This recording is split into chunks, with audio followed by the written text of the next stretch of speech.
stand of the government of India. So the Prime Minister wants a complete ban on convergence? Rajdeep, please. Does the Prime Minister want a complete ban on convergence? Who are making legally incorrect, incoherent and absurd arguments. Yes. Sanjay has clearly pointed out, which is the correct stand, that the Supreme Court of India has upheld the validity of several such anti-conversion laws which sought to regulate the process of conversion, etc.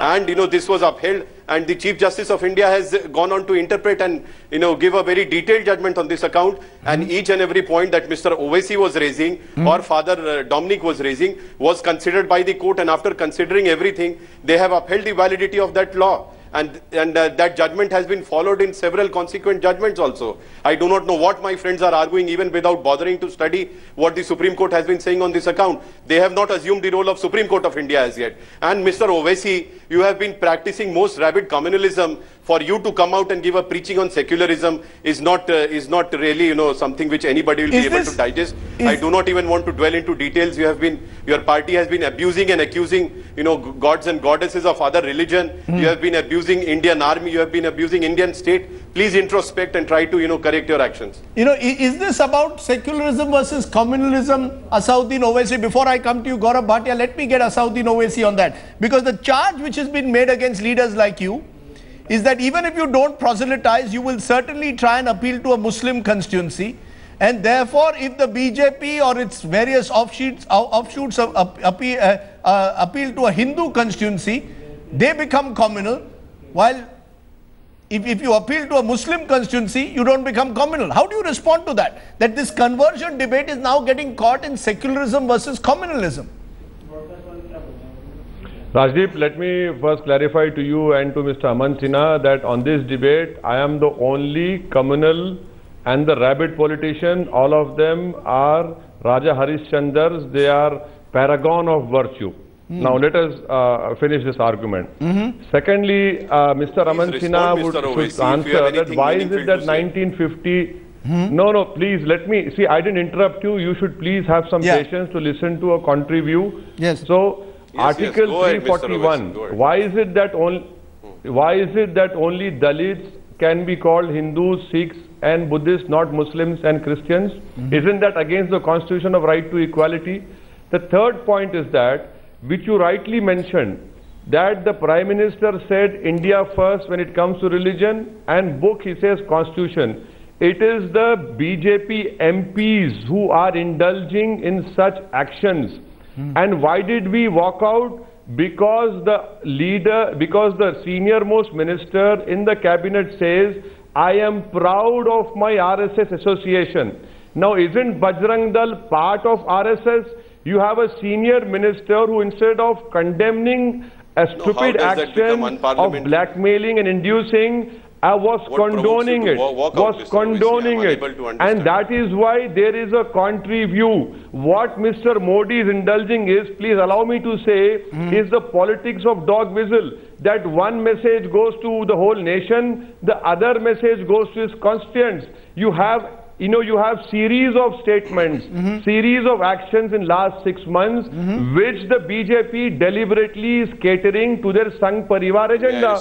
And that is what they are saying. And Mr. Raman Sinha, no, please, Rajdeep, let me clarify to Mr. Raman Sinha about this so-called statement of mine about army. I have filed a criminal defamation. 2 news agencies have apologized publicly. I challenge you, Mr. Raman Sinha, you quote that statement, I will take you to cleaners.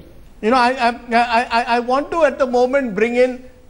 No, that you can do. No, hold on. You are free to do whatever you wish to do. No, but there was a statement by you and your brother. Gaurav Bhatia, let's be very clear. And I am not going to be deterred by, all Gaurav Bhatia, you wanted to speak about the law. No, hold on. No, Asauddin Owaisi. Go ahead and make my day. No, Asauddin Owaisi. Say that statement on this channel.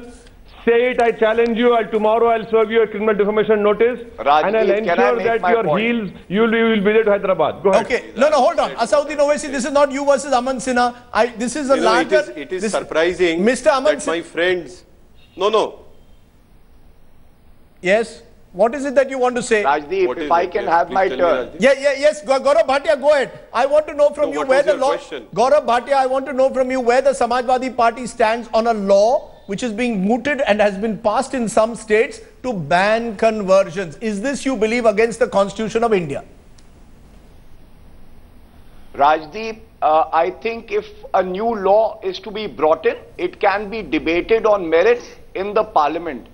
But the way main issue has not been discussed by the parliamentary affairs minister because he wants to deflect from it is shameful.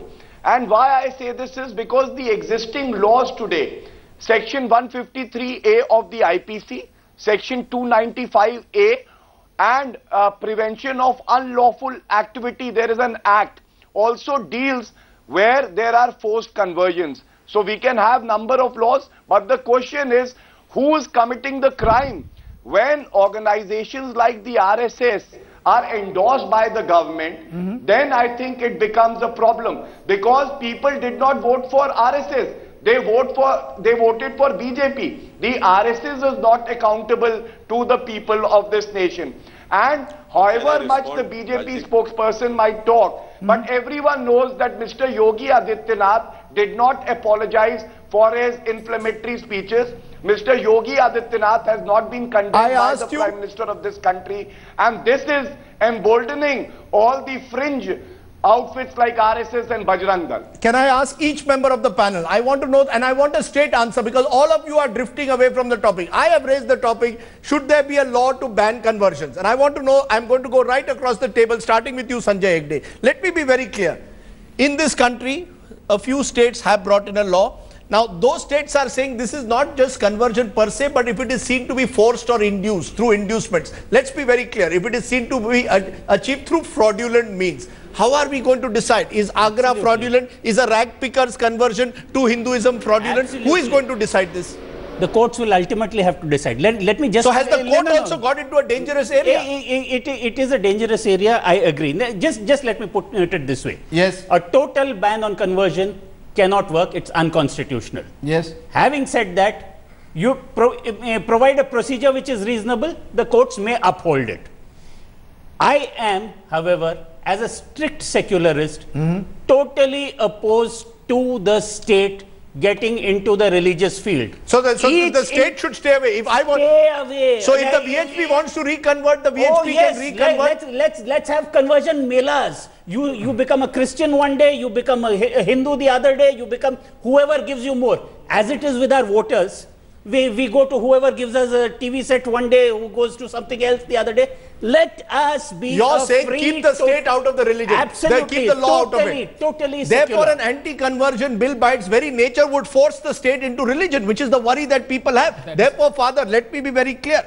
When missionaries go, let's say, to a part of Chhattisgarh and work among the poorest of the poor, is conversion, is proselytizing the motive? Or is it to improve the quality of their lives? I want an honest answer. First of all, let me tell you that missionaries work not only in Bastar or in Jharkhand or Chhattisgarh, they work all over the world and in all the poor areas, whether it is in South America or whether it is in Africa or whether it is in Papua New Guinea. Yes. The missionaries are always providing the services to the poorest of the poor, because that is the mandate given by Jesus as he lived himself. Whatsoever you did to the least of my brothers, that you did unto me. Is the motive conversion or is the motive uplifting their lives? Not at all conversion, because we are all over the world doing this work. Even in the... So you don't see any need for an anti-conversion law? Not only not see a need, I oppose it tooth and nail, because we are running into a fascist thing. I've got your point. I want to take that same point then to Asauddin Owaisi. Asauddin Owaisi, do you want any kind of restriction of the state on who can convert and who cannot?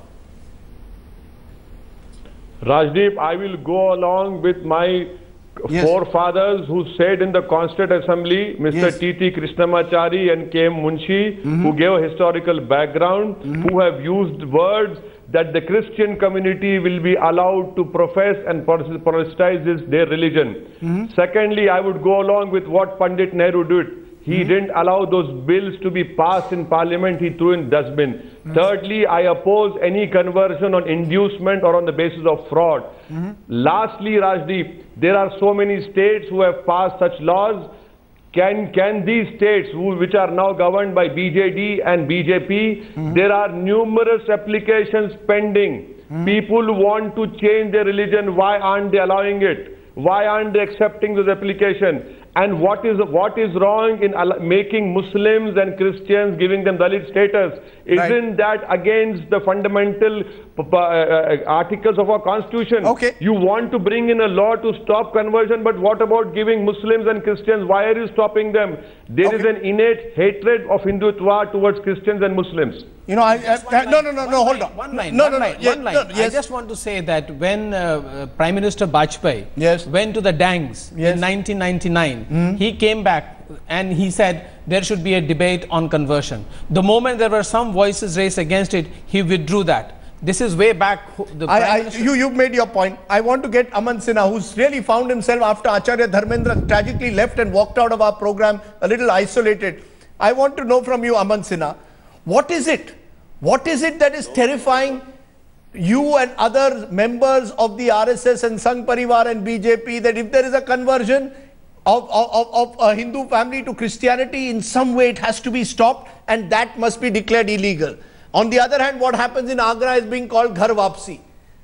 This is hypocrisy, isn't it, somewhere? Yes. Absolutely. No, Rajdeep, first of all, let me say that all people on the panel are my friends and I know them closely, so there's no question of isolation. Anyhow, you know, this agenda of anti-conversion conversion was not raised by BJP today. It was raised by our, friends from the opposition parties. And it was they who wanted a debate on this issue. It was not raised by BJP. And as a solution to this issue which they had posed, we proposed this. If there is a consensus, we can surely consider it. It is not our agenda really, so to speak. It is for, our opposition friends to introspect as to why they asked for a debate. And thereafter, they did not even bother to listen to what Minister had to say. Yes. Aman, the solution to ban everything. And as far as law is there, law is absolutely clear. Aman, the solution to ban everything is like your Uber ban. Of these anti-conversion you have a laws. problem, you ban. No, hold on. So you're saying banning is no solution, whether it is conversions or whether it is Uber, but I want to give you... why are you going on a tangent? I'm not going on a tangent. I'm precisely telling you that your government, the moment there's a problem, you seem to ban. There is no question short of skirts, ban Uber, ban this, ban that. What is this? Can I ask Gaurav banning agency? Gaurav Bhatia, I'm going to give you 30 seconds. You should have at least patience. Gaurav Bhatia, what I'm saying. Just a minute. Gaurav Bhatia, since this has happened in Uttar Pradesh, I'm going to give you the final word on this. I want to know, is your Samajwadi Party government in Uttar Pradesh even willing to consider the possibility that any form of forced or induced conversion should be treated illegal? There is no question of not treating it to be illegal. Conversions are not a problem, Rajdeep. Problem is when political parties or outfits get involved and induce people or force people to convert from one religion to the other. That is per se illegal and it's a crime also, and the state government of UP will take action against all such persons. Even for 25th December, proactively UP government is now ensuring that there are no forcible conversions happening on that day. If someone wants to voluntarily convert, if on the 25th of December there are people who want to voluntarily convert, who's going to decide? That is a right available to them under Article 25 of the Constitution. You cannot take away the fundamental right of a citizen. Okay, I take that point. I think that's an important point because that's going to take me to my take in a moment, but I appreciate all my panelists joining us. A fundamental right of the Constitution to practice and propagate your religion.